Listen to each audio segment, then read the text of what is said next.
Pretty clear through Tuesday morning, but leaves a legacy of cloud across England and Wales. Sunny skies for Northern Ireland and Scotland, and the wind picking up across the northwest later on. And here, temperatures near average for the time of year, still fairly mild under the cloud further south, turning wet and windy in the north as we head into Wednesday. That warm feeling inside from Boxed Boilers, sponsors of weather on GB News.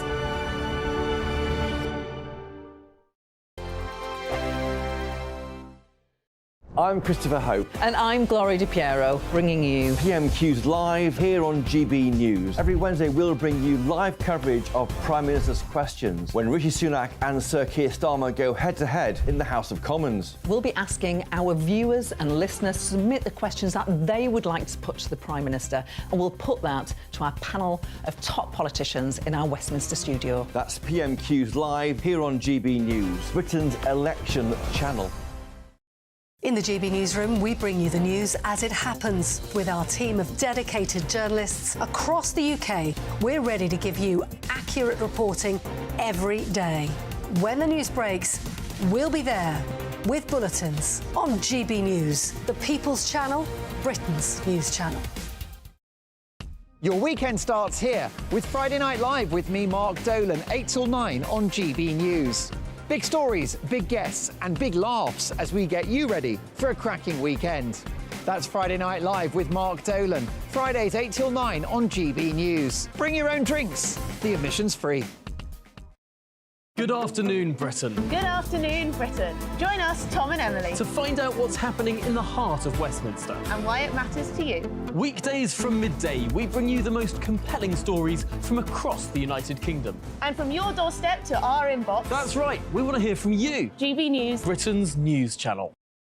Big news, big debates, big opinion. Patrick Christie's Tonight is the week's biggest show. Every weekday, 9 to 11 p.m, we've got the inside track on the day's top stories. There'll be sharp takes you won't get anywhere else. We will set the news agenda, not just follow it, and I want to bring you along for the ride.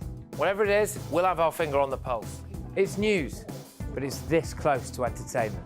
Patrick Christie's Tonight, 9 to 11 p.m, only on GB News, the People's Channel, Britain's news channel. GB News is Britain's news channel, and now you can support it. All you have to do is scan that QR code that's up on your screen right now, or you can go to gbnews.com/support and become a GB News member. You'll have fantastic benefits. We're also going to organise special events where you as GB News members can meet the presenters, the on-screen faces. Scan the QR code or go to gbnews.com/support. Thank you so much. Join us every night on GB News at 11 p.m. for Headliners, which is 3 top comedians going through the next day's news stories, which is exactly what you need, because when the establishment has gone crazy, you need some craziness to make sense of it. Headliners. You don't have to bother reading the newspaper. We've got it covered for you. Every night at 11 p.m. and repeated every morning at 5 a.m. We won't send you to sleep like some of the other paper review shows out there. So join us 11 p.m. every night on GB News, the People's Channel, Britain's news channel. I'm Michelle Dewberry, and I'm not here to tell you what to think. I'd much rather hear what you have to say. So, send in your opinions to gbviews@gbnews.com. Keep them clean, and you never know, I might read them out. With my panel here on Jubes & Co, we debate, we get stuck into the issues of the day on a show where all views are welcome, especially yours. GB News, the People's Channel, Britain's news channel.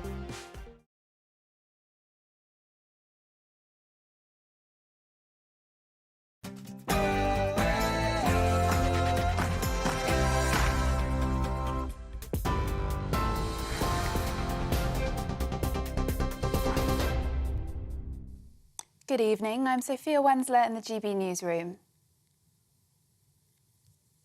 A murder probe has been launched after 2 teenage boys died following a stabbing attack in Bristol. The 15 and 16-year-olds were attacked in the south of the city yesterday morning. Avon and Somerset police say a group of people fled the scene by car. Both boys died in hospital in the early hours of this morning. A 44-year-old man and a 15-year-old boy have been arrested and remain in custody. Bristol Commander Superintendent Mark Renacres says the investigation has already begun collecting statements. A murder inquiry has been launched by the Major Crime Investigation Team, and 2 people have already been arrested and are currently in police custody. I'd like to reassure people we will leave no stone unturned in our efforts to catch those responsible for this reprehensible attack and provide answers to the victims' families. We're in the early stages of our inquiry, and we've already identified a number of witnesses who we will be taking statements from. If there is anyone who has information who hasn't yet spoken to us, we'd urge them to contact us or Crime Stoppers anonymously. Police are investigating the cause of a huge fire in Liverpool city centre. It's after a major incident was declared yesterday amid fears a 4-storey building on Fox Street could collapse. It was downgraded after 12 engines helped tackle the blaze, which had been mostly extinguished by 5 p.m. last night. That's according to Merseyside Fire and Rescue Service. Merseyside Police confirmed there was no casualties reported in the incident. Defence Secretary Grant Shapps says the UK remains undaunted by yesterday's illegal attack on HMS Diamond. Ministry of Defence confirmed the warship successfully repelled a Houthi drone in the Red Sea. The vessel used her counter-defence system to destroy the drone, avoiding any injuries or damage. This is the 3rd attempted attack on the Navy vessel. In other news, the Queen has left the London clinic after spending the afternoon with the King. It's the 3rd day His Majesty has spent recovering in hospital following a procedure for an enlarged prostate. King Charles is said to be doing well after the treatment. The Princess of Wales is also at the same hospital following abdominal surgery. Charles Ray, former royal correspondent for The Sun, told GB News the support the royal family are showing each other is comforting. Normally, we don't see royals turn up at a hospital when one of them's in hospital, apart from occasionally the Queen visited Prince Philip in one of his longest stays in hospital. But it's nice to see that they are behaving as they always are, like normal people. And I think this is showing the way the royal family is now. And isn't it great to see a united royal family instead of the bickering that's been going on behind the scenes involving Prince Andrew? Now, Kemi Badenoch has told GB News she asked the chairman of the Post Office to resign after she realised there were problems with the board. Henry Staunton stepped down in the wake of the Horizon IT scandal. The business secretary said the decision was by mutual consent after she explained to him why we needed new leadership.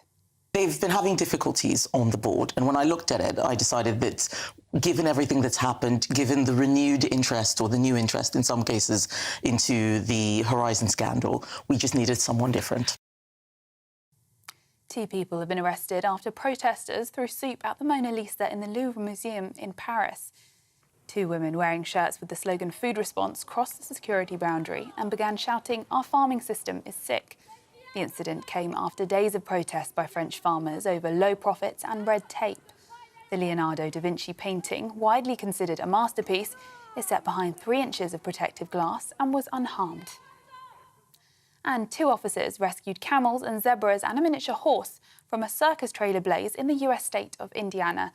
A caravan of long trucks were transporting circus animals when a vehicle caught fire in the middle of a highway.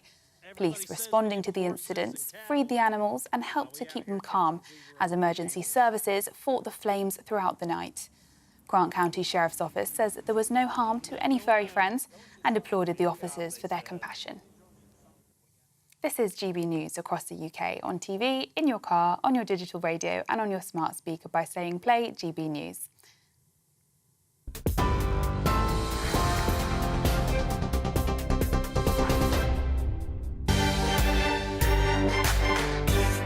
Let's go through the papers first of all with Michael Portillo. Lovely to be with you. Lovely to be with you. And let's pick a story first of all that is very much, well, down your street as a former Defence Secretary. Once again, we've got headlines in the Sunday Telegraph this time. UK warships lack firepower to take out Houthi bases. There's this constant string of stories, isn't there, about us being under-defended. We had Grant Shapps on last week. He was talking about how defence spending is now creeping up to 2.25% of GDP. Ben Wallace's predecessor suggested it should be 3%. We hear that we've got the smallest army, I think, since the Napoleonic Wars. Numbers are down. There's a question as to whether we can staff frigates in the Red Sea. Why haven't we sent aircraft carriers? What's your impression of the situation? Well, I don't think it matters how much you spend, it's how effectively you spend it. And we spend it very ineffectively. We have lots of scandals about defence spending. And I think partly because of the monopoly position of some of our defence suppliers, we don't get good value and we don't get reliability. This latest story in the Telegraph is that HMS Diamond, which is our ship, which is out there defending the Red Sea, doesn't have the capability of firing a missile from the ship to the land, so it can't participate in the attacks on the Houthis. So in order that we can participate in the attacks, we're flying RAF aircraft from Cyprus, which is a very long way away. When I was Defence Secretary, I ordered cruise missiles for our nuclear-powered, but not nuclear-armed submarines. And I think we have 6 or possibly 7 of those. But last autumn, it was reported that 5 of those were out of commission, were not available. We have about 21 aggressive surface ships. So we've got 2 aircraft carriers, then we've got frigates, and we've got destroyers. But at any one time, you can count on about half of those not being available because they're under refit or whatever. So we have a minimal surface fleet now. And for whatever reason, it doesn't seem that we're able to deploy a submarine to the area that can fire cruise missiles. Our 2 aircraft carriers, built at enormous expense, are sitting in Portsmouth. Which seems to most people ludicrous, at least with what's going on. It doesn't seem ludicrous to me, because I've always thought these aircraft carriers were entirely a vanity project. Really? An aircraft carrier is an enormous target. Yes. And if one of these were hit and sunk, we would lose, you know, £3 billion worth of ship, £2 billion worth of aircraft and 2,000 personnel. Yeah. And we're never going to risk doing that. But aircraft carriers are huge things. They need to be defended. We don't... Picture. The picture is indeed appalling. And there's no point having the aircraft carriers. The aircraft carriers could only operate in conjunction with allies. We need allies to defend them. There is some question as to whether the aircraft carrier is now out of date because of the advance in ballistic missile technology. And we're learning a lot from the Ukraine war, for example. We're learning how even quite small powers with sort of improvised weaponry can take out big ships. The Ukrainians have been very successful. They don't even have a navy to speak of. They're being successful against the Russian navy. So I think we're invested, you know, in the wrong things, and our kit is unreliable, not available, and not equipped for purpose. How worried are you about what's been going on in the Middle East and beyond with regard to where we might lie in this whole conflict? Because we've also had warnings that we might be at war with Russia in 20 years' time. I'm hugely worried. And I think the other thing that hugely worries me is there's virtually no political reaction in this country. Yes. I mean, despite all the things that are happening, you know, the invasion of Ukraine and then everything around Gaza and Israel and the Red Sea, there's still... It hasn't sent a shockwave through the political system in Britain. We don't have a government saying, right, all bets are off. We're now going to have to rethink our defence policy. Indeed, the posture of Grant Shapps is, oh, no, I'm not going to rethink my defence policy. So, I mean, that's, I think, what most worries me, that politicians want to pretend to the public that nothing has changed. I fear lots has changed. Tories torn apart is the headline we put on the next section. We've got Dan Hodges writing in the Mail on Sunday about Rishi having to call the bluff of rebels, just like John Major did. Does he? No, I think there's a bit of journalism. I mean, what John Major did was very interesting. I didn't think it was advisable. But 2 years before the election, in 1995, he said, I'm stepping down as leader and immediately presenting myself as candidate again, calling the bluff of the rebels. So, in fact, what happened was... I've forgotten his name now. John, what's his name? Redwood. Redwood.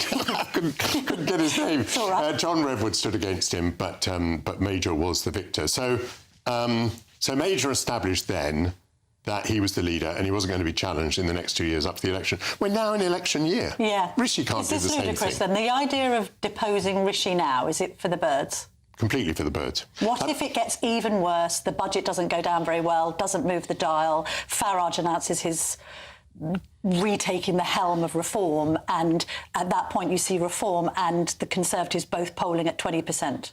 Well, the Tories, in my view, are stuck with Rishi, and if they decide to have a leadership election, in my view, they would do even worse than sticking with Rishi. What about my guest who's coming on later in the show? Kemi Badenoch takes the reins. I mean, she said that she doesn't want to. There's a few briefings that I'm going to put to her. Well, of course she doesn't want to. Because she doesn't want to lead the Tories to defeat. But I can't understand her wanting to lead the Tories after defeat either, for that matter, because... Really? Well, if the Tories are reduced to a rump, they won't be back at the following election. They won't be back within 5 years. They'll be out for 10 years as a minimum. Who wants to be the leader of the Conservative Party after this defeat? It would be in opposition. It will be a rump and irrelevant. No one will want to listen to a word that the leader says. Yeah. And that leader will lose the following election, in my view, and therefore it's not a position that anyone should want to hold. But you speak with wisdom and experience there, because there are these mad Tory MPs who are saying, oh, maybe we need a period in opposition. And I keep on thinking, what are you talking about? Well, they're going to have a period in opposition, but they need to recognise that it probably won't be 5 years, it will be more. And it won't be much fun either. And it won't be any fun. Having said that, Badenoch sacking Henry Staunton as the chairman of the post office, I mean, they said that he left by mutual agreement, but I think we pretty much know what's happened. Yes. I mean, isn't that a little bit of manoeuvring? Isn't that trying to send a message to the public that she's quite tough and that she can take difficult decisions? It may be. I mean, it seems to be shrouded in mystery as to what's happened. There seems possibly to have been a row about who should be the lead independent director on the Post Office Board. What I think is worth noting is that royal assent was given to the Post Office Horizon Compensation Bill the other day, which means that that is underway. Now, I don't know whether the chairman of the Post Office plays any part now in the government-backed scheme, which is going to compensate the postmasters hopefully this year, hopefully before the general election. So there may have been a bit of grandstanding here, I don't know. But what she said on other channels this morning was that she'd given him a chance and he wasn't the man for the job. No. Well, we'll push a little further on that for some more detail. Finally, I appreciate the story isn't in today's papers, but it has been running all week. And it's this row over the use of nitrogen hypoxia to kill this man who was on death row in Alabama. Alabama, yeah. And it's been linked back to you, and I wanted to ask you about it because this is intriguing, because you did a television show back in 2015 where you, I believe, tested this method of execution. Just tell me briefly about it, Michael. What happened? I didn't test this method of execution, and it was a bit longer ago than that. But what I did do was test hypoxia. So I tested various ways in which people are killed in the United States, and asked the question as to whether there was a more humane way of doing it. So I was put into hypoxic situations, for example, into a chamber run by the Netherlands Air Force, which simulated what happens if you're in an aircraft at 30,000 feet and suddenly the windows blow out. And what happened to me was that I was almost instantly rendered incapable. As an experiment, I was trying to play with children's toys, putting triangle shapes into triangle spaces, and I was quickly unable to do that. I was asked, what is 9 minus 5? And I said 5. And then the officer who was with me, the Air Force officer who was wearing an oxygen mask, said to me, Michael, put your mask on or you will die. And I was incapable of putting my own mask on. Now, this suggested that hypoxia was very fast acting, and that you had, obviously I was in no pain or anything like that, I was just completely unaware. By the way, this is why if you're on an aircraft and it depressurizes, you must put your own mask on first, because you will soon be incapable of helping anybody else. But of course, I can't go on and draw conclusions. We did not experiment with nitrogen. But what I can say is it was evident to me that hypoxia renders you incapable almost instantaneously. So there's been this furore over the way that this man has been executed, but actually in comparison to lethal injection or other methods, it may well be more humane. Although I know you don't believe in the death penalty anyway. One of the things that the programme found out was that the lethal injection had been invented by someone who was unqualified to invent it, and no research had been done on it before it was introduced. So seriously, if the state of Oklahoma, which is where the story came about, if the state of Oklahoma was prepared to switch to hypoxia because they'd seen a BBC programme with me in it, that would be another complete lack of evidence and science in order to introduce a new death penalty. Bit of a stretch. Now, don't go anywhere, because we're going to be joined by the former Lord Chancellor and Justice Secretary, Sir Robert Buckland.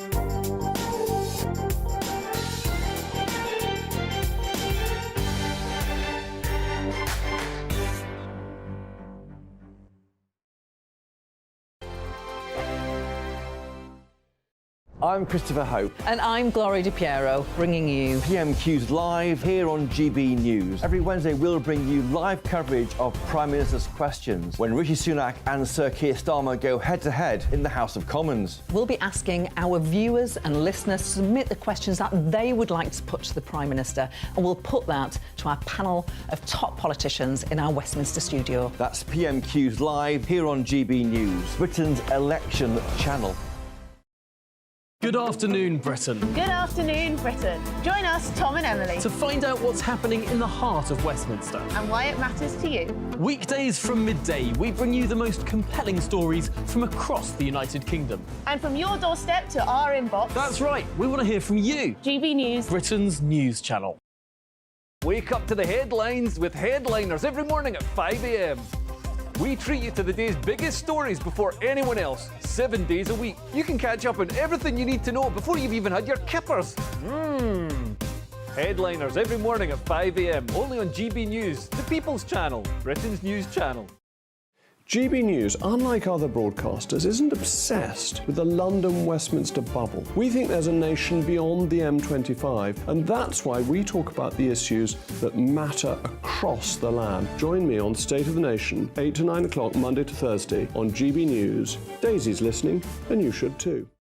In the GB Newsroom, we bring you the news as it happens. With our team of dedicated journalists across the UK, we're ready to give you accurate reporting every day.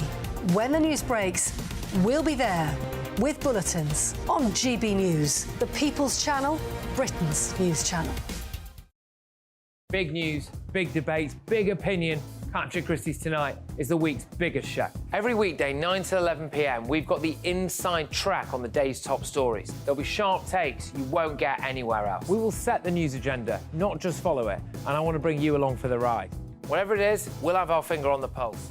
It's news, but it's this close to entertainment. Patrick Christie's Tonight, 9 to 11 p.m, only on GB News, the People's Channel, Britain's news channel. Your weekend starts here with Friday Night Live with me, Mark Dolan, 8 till 9 on GB News. Big stories, big guests and big laughs as we get you ready for a cracking weekend. That's Friday Night Live with Mark Dolan. Fridays 8 till 9 on GB News. Bring your own drinks. The admission's free. I'm Andrew Doyle. Join me at 7 o'clock every Sunday night for Free Speech Nation, the show where I tackle the week's biggest stories in politics and current affairs with the help of my two comedian panellists and a variety of special guests. Free Speech Nation, Sunday nights from 7 on GB News, the People's Channel, Britain's news channel.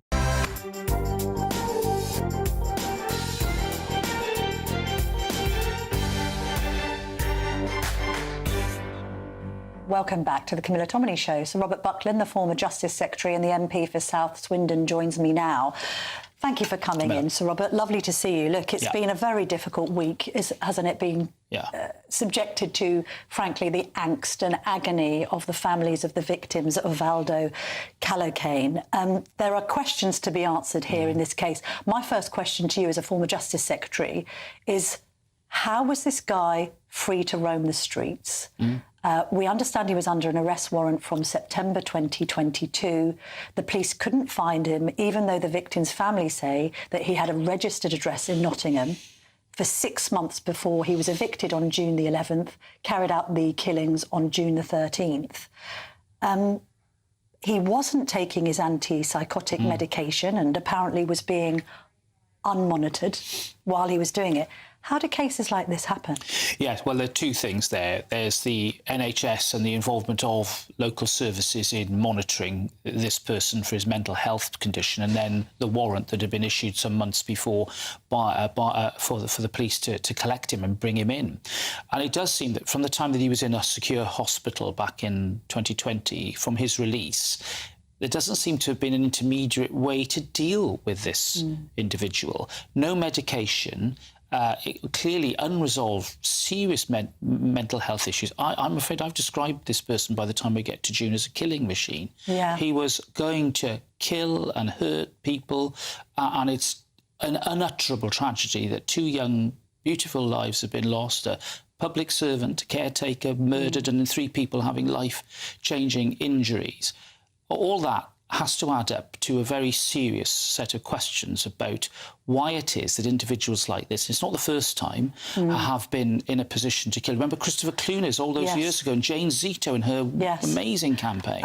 Emma Webber, who's Barnaby Webber's mother, has said that she believes that Rob Griffin, who is the Assistant Chief Constable of Nottinghamshire Police, has got blood on his hands and should resign. Right. Look, I think that accountability is important.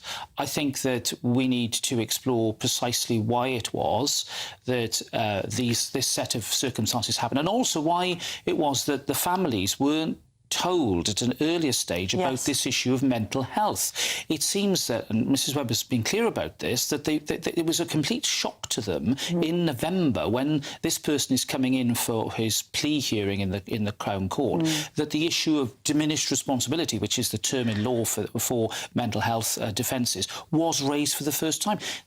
That amazed me, frankly. Yeah. Do you know what? I'll ask you about that in just a minute, because obviously there has been the suggestion that he should have been tried for murder and put before a jury rather than being able to rely on that diminished responsibility defence. But just back to this police chief, and indeed Leicestershire Police have now faced questions about why they did not arrest Callaghan on a number of occasions. So we've got two police forces here who haven't acted on a man who you've described as a killing machine. Surely heads need to roll. Otherwise, where is the accountability and the responsibility for these sorts of cases? Parents like me look at this case of Barnaby and Grace. You know, that could be any of our children. Could be my kids. Ian Coates, that could be anybody's granddad. Yeah, exactly. Surely responsibility needs to be taken, and I would suggest that Rob Griffin, if described by one of the victims' mothers as having blood on his hands, I know that sounds emotive, but she backed it up with a huge amount of evidence of how the police force had let them down in this case. Why shouldn't he have to resign? Look, there are processes for this. My frustration with the IOPC, the Independent Police Complaints Authority, is that it does take a long time, and I think we need to make sure that any complaint, any issue of accountability is dealt with quickly, because this isn't just relevant for this horrendous case. It has wider implications. Let's put it like this. Should he be considering his position? Well, look, I think everybody concerned with the monitoring of this case needs to look at themselves and say, could I have done more? I'm not going to point a finger at individuals, but Mrs. Webber's... in charge of that police force? Mrs. Webber's points are very powerful, and I think we ignore them at our peril, because it could be you, it could be me in that position. With regard to this diminished responsibility defence, I mean, clearly a doctor did say in court that he would not have committed these acts if he wasn't in the midst of a psychosis. I think we can look from the outside in. I wasn't in the court case. I wasn't following every day of the trial. But there is perhaps an argument, and I think the family's made this, that he seemed to have been premeditated in what he was doing, that he had a cache of weapons on him, that he was waiting in the shadows for some hours before he pounced in the middle of the night. That would therefore negate, one would imagine, a diminished responsibility defence. I mean, talking about him getting away with murder, that's because he wasn't tried for murder by a jury of 12 men and women, good and true, who could have made an analysis of whether he was mad, bad or both. Yeah, look, I've been in these positions myself as a barrister, prosecuting and defending. You have to make difficult decisions based on the evidence. What I think has also, caused a little bit of a contradiction here is, of course, the pleas of guilty to attempted murder, which there's no defence of diminished... Of the 3 victims who have been left with life-changing injuries. There's no defence of diminished responsibility available for that. You need an intent to kill, and a murderous intent has to be proved. He admitted that, so you get that fully reflected there.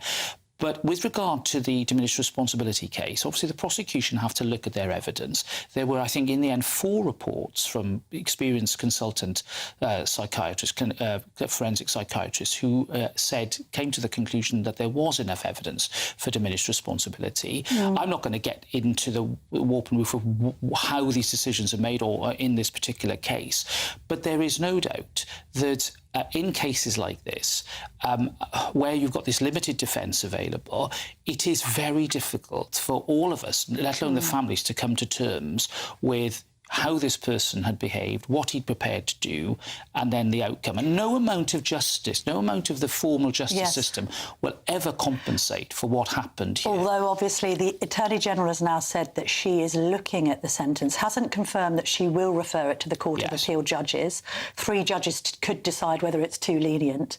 Do you think she should refer it to the Court of Appeal? I've been there many times, Camilla. I was Solicitor General for years, did hundreds of these cases, doing them myself in the Court of Appeal. So yes or no in this case? Look, I haven't seen the evidence. What I do know, there's one question I think that she will be looking at, is whether or not it was right for the judge just to impose a hospital order with a restriction rather than the option of sending the person to prison if he'd got better. Because he could have done the hybrid order and he didn't. Could have. The Section 45A. As we see it now, this man is just going to remain in the hospital rather than ever be in a prison. He does. The judge does address that in his remarks, to be fair to him. He does address it. So the attorney will have to look very carefully and judge this as a lawyer. She'll get advice from other senior lawyers and within 28 days come to a decision. Quick question. Kemi's coming in a little later. Should she replace Rishi Sunak? Apparently a poll in the Sun on Sunday has suggested that she's got a better chance of winning the election than he has. Oh, look, another change of leader? I don't think that would be the right thing to do. We've got a job of work to do, getting the economy right and sticking to the plan that Rishi Sunak has. That's what we should all do. What if the plan isn't working, though, Robert? That's the trouble. Well, look, let's not worry about the opinion points and look at the important indices, which are inflation and jobs and growth. Fair enough. So let's speak to Ivor Kaplan. He's the former Labour Minister and former chair of the Jewish Labour Movement. Lovely to see you this morning, Ivor. Thank you very much indeed for joining me. Good morning to you, Camilla. Now, anti-Semitism once again on the rise. We've had some quite startling statistics from the campaign for anti-Semitism. We hear from Jewish people all the time that they're not feeling safe on the streets of London and beyond. One needs to ask the question, has this rise in anti-Semitism, I know, of course, fuelled by what's going on in the Middle East, but from a Labour perspective, it all started with Jeremy Corbyn in recent times, didn't it? Well, it did, of course, in those quite awful 5-year period that Corbyn was leader of the Labour Party. I think it's fair to say that since 2020, that has been addressed by Keir Starmer and the whole team in order to try and make it clear to people that what had happened previously was unacceptable. And I think part of the problem today is what we see almost every Saturday now in London, for people demonstrating about some sort of idea that they should be supporting Hamas. Hamas is a terrible organisation. It's not even supported across the Palestinian people in both the West Bank and in that part of where they are so dominating. But at the same time, it's clear that what we have to do, unless the hostages who they have taken, which is now 140 people, are let free, then there cannot be any way of taking this matter forward. I mean, you say that Labour's cleaned up his act, and I think we can say that partially, but at the same time, we've had only this week to hear Ali, who's a Labour MP, having to apologise for saying that Rishi Sunak had, quotes, the blood of thousands of innocent people on his hands. We've had Kate Osamor having to apologise for being critical of Israel while at the same time signing a Holocaust memorial book. We've also had the prospect of Asmana Begum, another Labour MP. She had supported the Palestinian Solidarity campaign, which protested outside the Israeli embassy literally within hours of the October the 7th attacks. She's also been signing Holocaust memorial books. These Labour MPs should be stripped of the whip, shouldn't they? I cannot really believe that they still are in the whip of the Labour Party. I think this is absolutely something they should never have done. There are ways of making sure, as a Member of Parliament, that you can have comment within your own organisation of the Labour Party. Those comments can be private. I heard earlier, Kemi talking about that in respect to the Conservative Party on Laura's show. So, there are ways of hearing what you want to know and what you want to say. And that's a sensible way of doing it. But far too many think that they have to be public. And sometimes that's just the wrong thing to do. I mean, if you're going to be accusing Israel of genocide in one breath and then signing a Holocaust memorial book in another, you're just a giant hypocrite, aren't you? To some extent, yes, is the answer to that, Camilla. There's no reason at all for, even in the UN, the South Africa case has really been sidelined because it didn't come to what South Africa wanted, which was to stop the whole thing and have some form of a stoppage in the fighting, as they say. The problem is that that's not possible because you have to come to an agreement with Hamas. And that's not possible because Hamas are not an organisation who you can debate matters with. Well, do not move a muscle, because in just a minute I'll be speaking to the Business Secretary, Kemi Badenoch, about the future of the Tory party and whether she's the future leader that everybody's talking about. Stay tuned.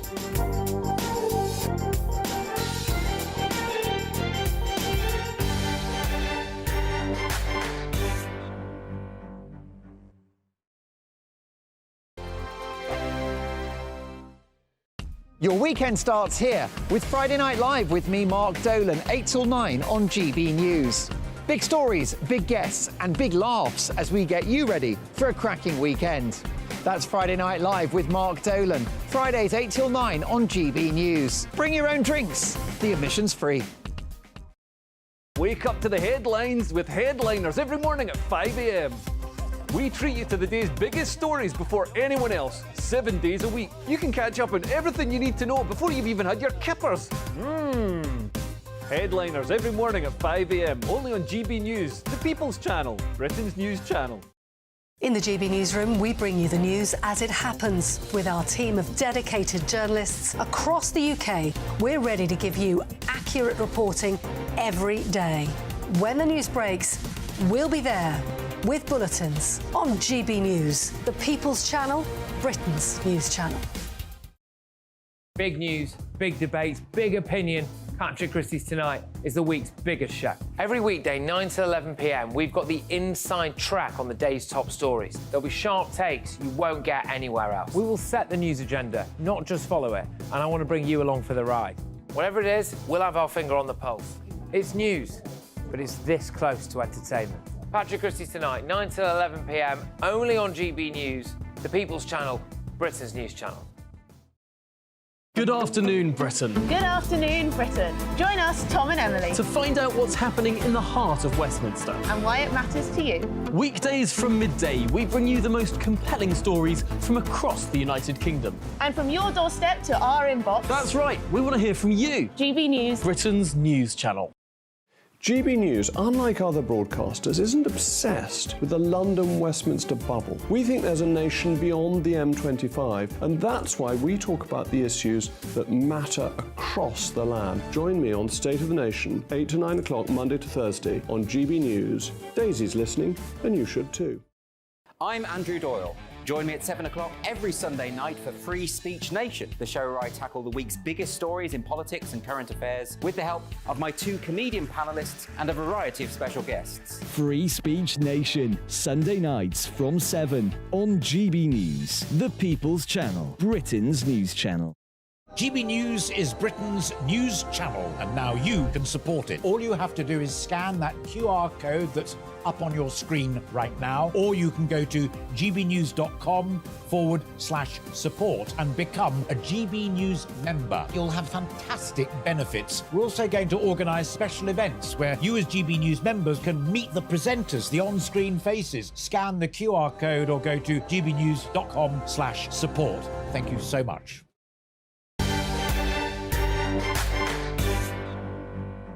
Welcome back to the Camilla Tominey Show on GB News. I'm delighted to be joined now by the Secretary of State for Business and Trade, Kemi Badenoch. Lovely to see you, Minister. Thank you for coming in the flesh. Always best to do an interview. This is my first time in the GB News studio. I'm very honoured that you've chosen me. Yes. Thank you very much. And you're very much the woman of the moment, because you're featuring in quite a lot of newspaper coverage today. We'll get onto that in just a minute. First of all, let's talk about Post Office Chairman Henry Staunton. Did you fire him, or was it by mutual consent?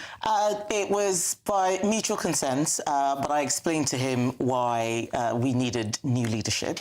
When I first became Business Secretary, there were three things I realised immediately. One, that we needed to get money out of the door immediately. Yes. The second was just making sure that it was all done properly and fairly.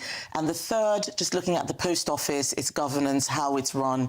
It's a very odd organisation. It's in the public sector, but not quite. And it fulfills a unique role.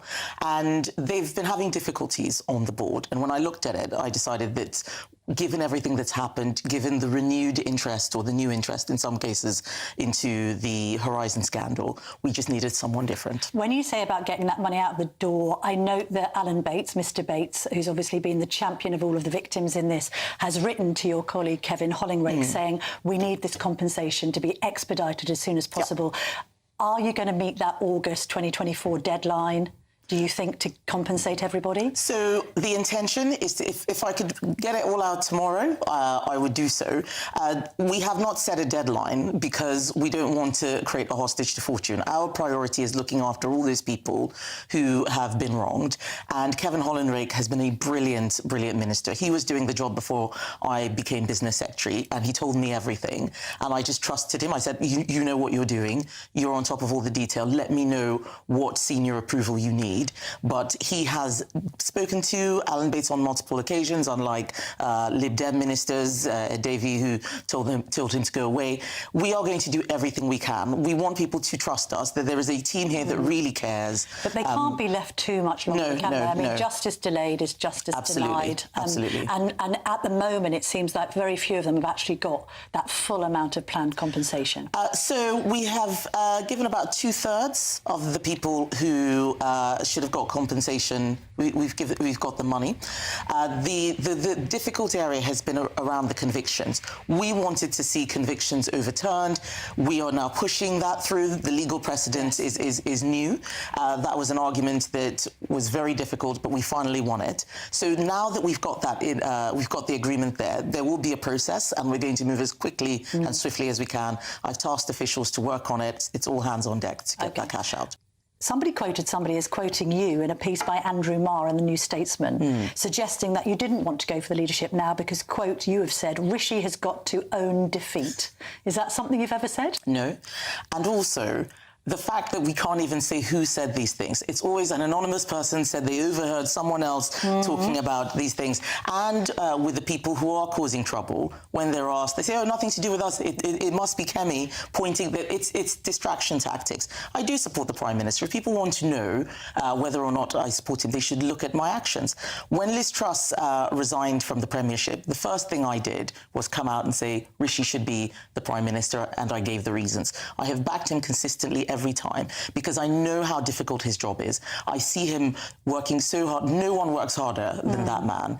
But then people say you're more charismatic, you're clearer in an ideological perspective on what you're saying. You've been really clear in this interview this morning, and that actually there's even polling in The Sun on Sunday today to suggest that if you were in charge of the party, you might be more likely to win the next general election. That must be compelling if you take a kind of for the country view as opposed to for the party view. No, it isn't compelling because this is not a popularity contest. It is not about, we are not celebrities. There is a job to be done, and he can do that job.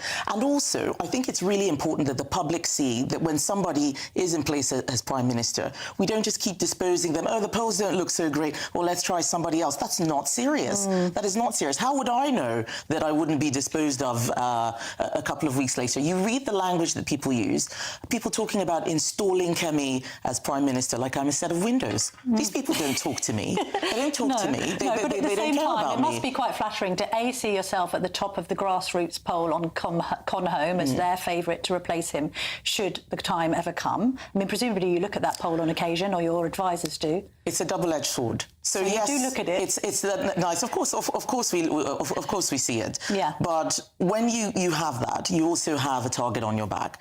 Lots of people decide, oh well, that's the person that we need to take out, or that's the person who we can blame, and so on. Well, that's and it's very distracting for me doing my job as business secretary, which I actually love. This is a great job. But this is of interest to the GB News audience, so it's worth me asking you these questions while I have the privilege of your company in the studio. The other attack line on you from colleagues is that you are too close to Michael Gove, and by association, Doogie Smith, who, of course, has been pinpointed by Nadine Dorries as the man at the centre of the plot to unseat Boris Johnson. Are you close to Michael Gove and Doogie Smith? Are you too close, in fact? All right, so I will start. There's several things I need to say. One, almost everything in Nadine's book, pardon me, almost everything in Nadine Dorries' book is nonsense. It is, I hear it, one of my constituents bought the book and told me, I know this isn't true because I was there at your selection. What is described there is nonsense, that you were the chosen one. There was somebody from number 10 we all knew was the person we were expected to pick. So there are a lot of lies there.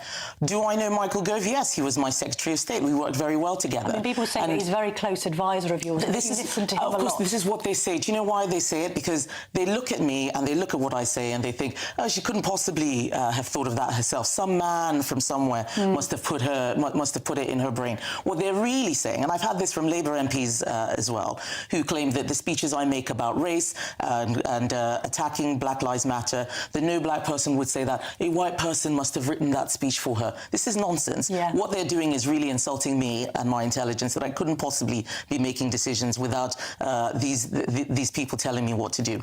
Michael Gove was my Secretary of State. We were very good friends, slightly less so now. We still have a good professional working relationship. I know Dougie Smith's wife, Munira, very well. She was Deputy Mayor for London under Boris Johnson when I was an Assembly member.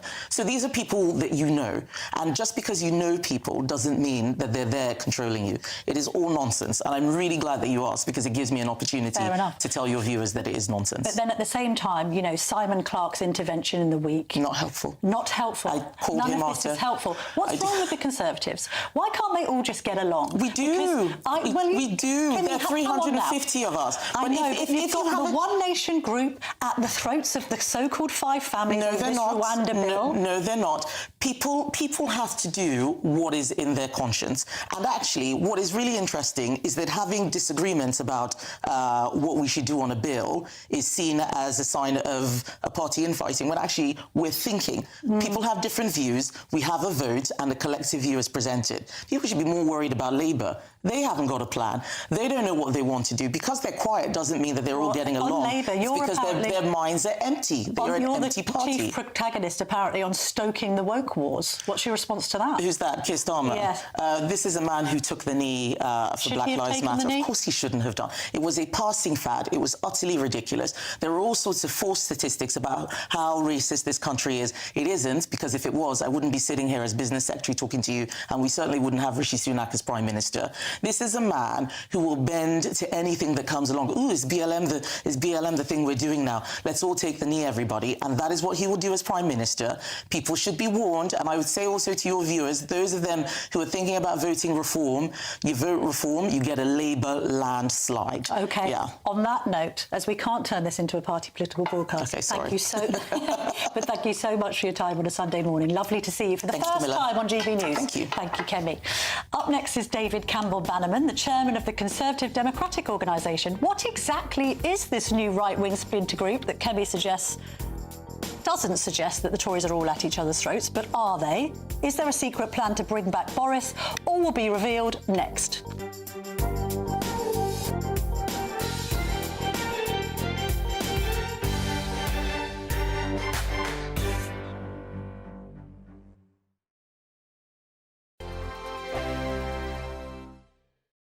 Join us every night on GB News at 11 p.m. for Headliners, which is 3 top comedians going through the next day's news stories, which is exactly what you need, because when the establishment has gone crazy, you need some craziness to make sense of it.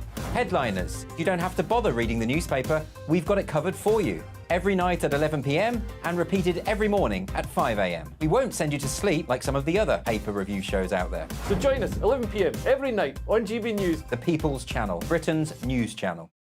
Tired of the usual focus-tested, pre-prepared Westminster runaround? Well, so am I. So you want higher taxes? Is your department to blame for this? Are you rethinking this policy? Every Sunday at 9:30, I'll be sitting down with those in power to get the truth about the issues affecting you. Let's be honest, we've known about the cost pressures of this project for years, not months. That's the Camilla Tominey Show, a politics show with personality. On GB News, the People's Channel, Britain's news channel. I think the most exciting bit for me is talking to people. People who I think are ignored often by the major news channels. We're going to give news they want to hear. There's a voice there that needs to be heard. I think there's a chance here for a diversity of opinion to be expressed, which you don't find elsewhere. It's really exciting. We don't hold back. We're free to say how decisions that are taken here affect us all around the country. Only on GB News, the People's Channel, Britain's news channel. Good afternoon, Britain. Good afternoon, Britain. Join us, Tom and Emily, To find out what's happening in the heart of Westminster. and why it matters to you. Weekdays from midday, we bring you the most compelling stories from across the United Kingdom. And from your doorstep to our inbox. That's right, we want to hear from you. GB News, Britain's news channel.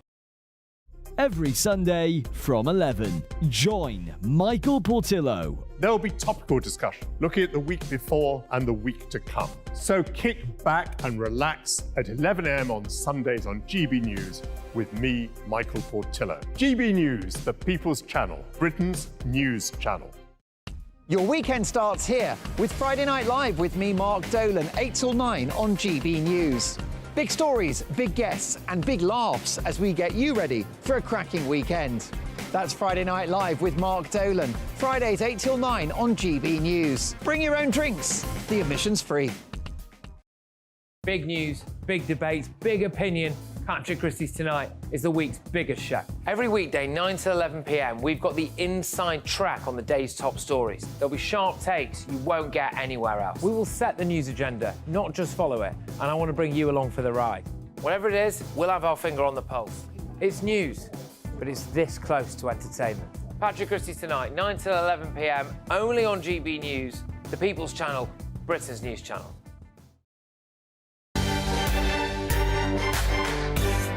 I'm joined in the studio by David Campbell-Bannerman. I call him DCB, just for short, as everyone does. He's a former Conservative MEP and chairman of the Conservative Democratic Organisation.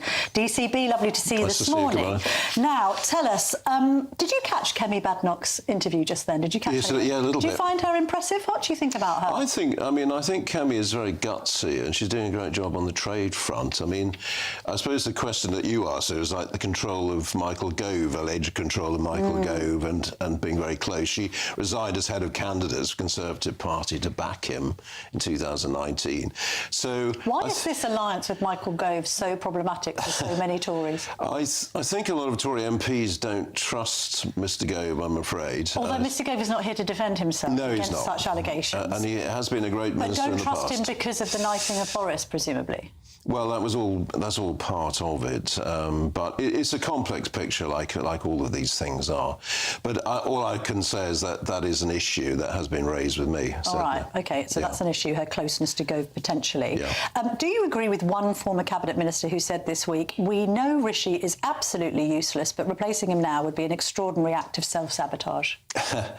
I don't agree, actually. I mean, I think there's time to turn things around with the new leader. Yes, I do. I mean, remember Boris took over in June 2019. I know, but are you still holding 9%. A candle for Boris Johnson? Is this realistic? No, it's not about Boris. I mean, Boris could be part of a team, by the way. I think I would make him vice chairman if he wants it, to campaign on the Red Wall as part of a new leadership team. But he's not an MP. It's not really realistic to bring him back at this point. OK, so who would head up a new leadership team then, if not Boris? Well, I would look to Suella Braverman. But I think she has been brave. She's not very popular in the country, is she? Well, remember, Maggie Thatcher wasn't very popular. I think she says a lot of gutsy things. Is Suella the next Thatcher? I mean, actually, people today in the papers have cited Kemi as being the next Thatcher. She's very clear ideologically. Yeah, she's black and white. She makes some, tough decisions, Kemi, which I do admire. And there is that characteristic. But isn't Suella just so Marmite? To some extent, as Thatcher was, but I mean also Jacob, Priti Patel. There's a number of Jacob. Do we think Jacob goes down well on the council estates of the UK? Well, funnily enough, I think he does in a kind of Farage way. He's quite popular with builders, decorators, with taxi drivers. I mean, maybe so let's not write him off. As a presenter on GB News, but not necessarily as Prime Minister. Well, I think to be honest, I believe in the strength of polling. You have to kind of look at the polling and see how he plays. Talking of polling, I'm intrigued by your response to this. We had that poll in the Telegraph, which was a YouGov poll that was carried out by an organisation called the Conservative Britain Alliance. Now, this has been linked to Peter Cruddas, who is a donor of the CDO, the organisation of which you're chairman. So is there a link up with the Conservative Britain Alliance? Who are these people? No, he made it clear. I asked him directly. He said it's nothing to do with him, and he hasn't put any money in, so it's who not are for they? him. Well, people are thrashing around to try and find out. Number 10's thrashing around trying to find out. Well, Will Dry is a former Rishi Sunak advisor who's gone across to this organisation. I know. Seems to want to unseat the Prime Minister. Who else might be involved?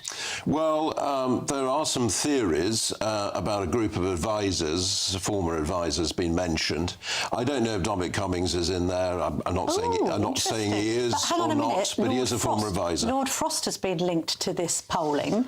So, I mean, is Lord Frost somebody that you would back as a future leader? I think I know him very well, but he's. I don't think he wrote. I don't think he's running this outfit. I think he just wrote the op-ed that went with it, actually really commenting on the poll. It's not his outfit. I have discussed it briefly with him. No, it's a mystery actually, but there may be some disaffected donors out there. There's quite a few, I'm afraid, at the moment.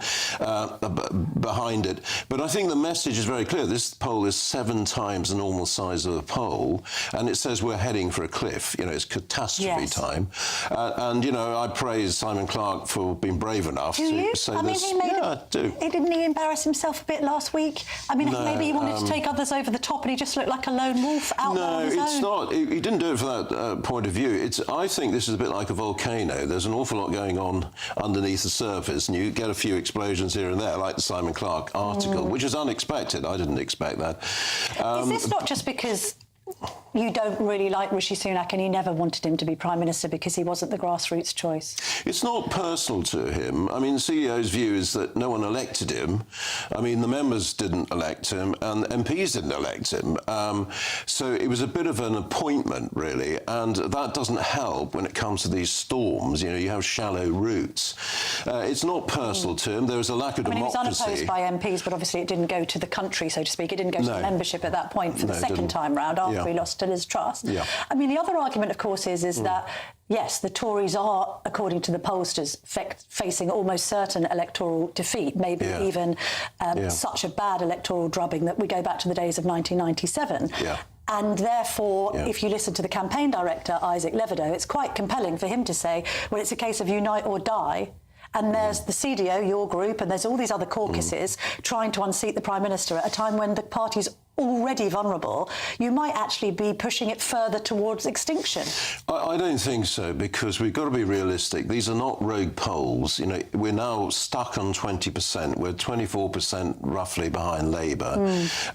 This is wipeout territory. And of course, reform has gone up 4 times since Boris was in power. OK, but aren't you also making that worse then? I mean, you're propelling reform forward. You're effectively just being a wrecker here.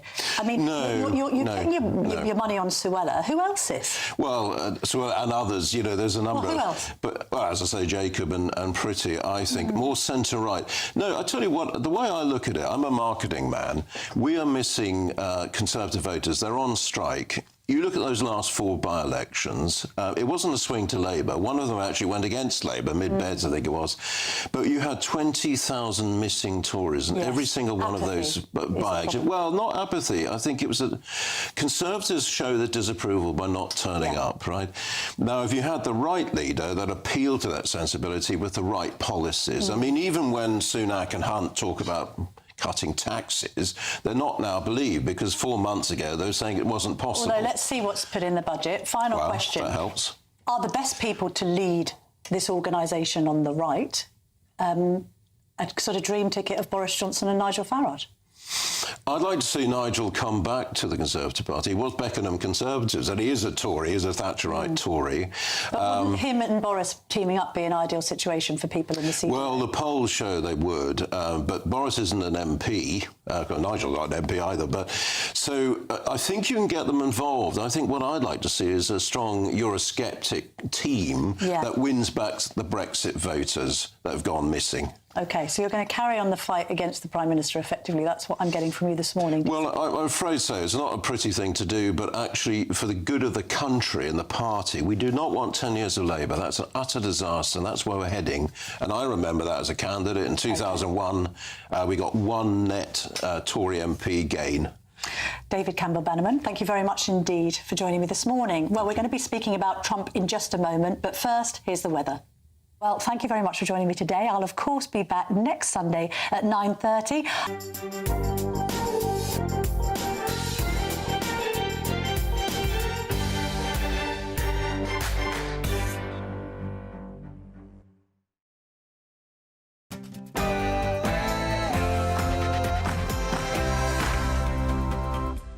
brighter outlook with Box Solar, sponsors of weather on GB News.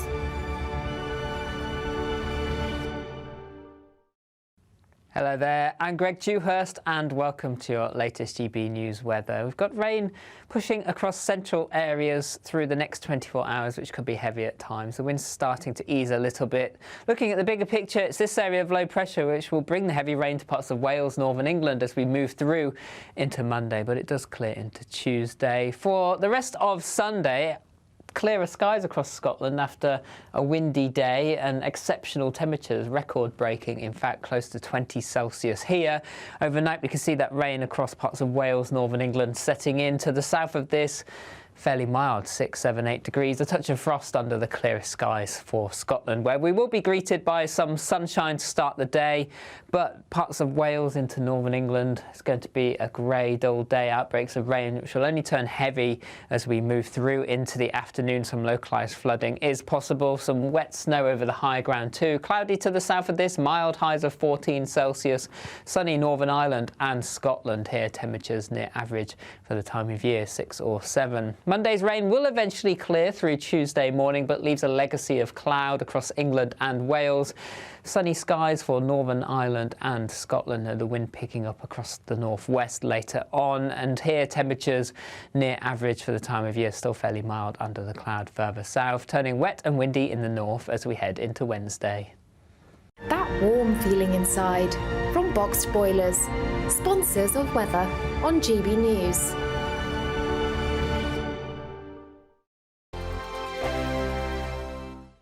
When the news happens, it happens here. And really important breaking news. Breaking news this morning. On TV, radio and online, the news starts here on Britain's Newsroom. All the biggest stories and the answers that you need from across the UK and beyond. Join Britain's Newsroom from 9:30 on GB News. The People's Channel, Britain's news channel. Have a great Saturday night with me, Leo Curse, on the Saturday Night Showdown. It's a crazy world out there, so come and make fun of it with me, my panel of comedians, and a couple of people who actually know what they're talking about. This Saturday Night Showdown is your front row ticket to the clown show every Saturday, only on GB News, the People's Channel, Britain's news channel. Your weekend starts here with Friday Night Live with me, Mark Dolan, 8 till 9 on GB News. Big stories, big guests and big laughs as we get you ready for a cracking weekend. That's Friday Night Live with Mark Dolan. Fridays 8 till 9 on GB News. Bring your own drinks. The admission's free. Now then, Lee Anderson here. Join me on GB News on my show, The Real World, every Friday at 7 p.m. I'm not eating bloody cat. Are you Delicious. mental? Open your mouth. OK, here comes a train. Reminds me of the scene in Singing in the Rain. Adam, is that a good one? Whoa! Join me at 7 on GB News, Britain's news channel. Good afternoon, Britain. Good afternoon, Britain.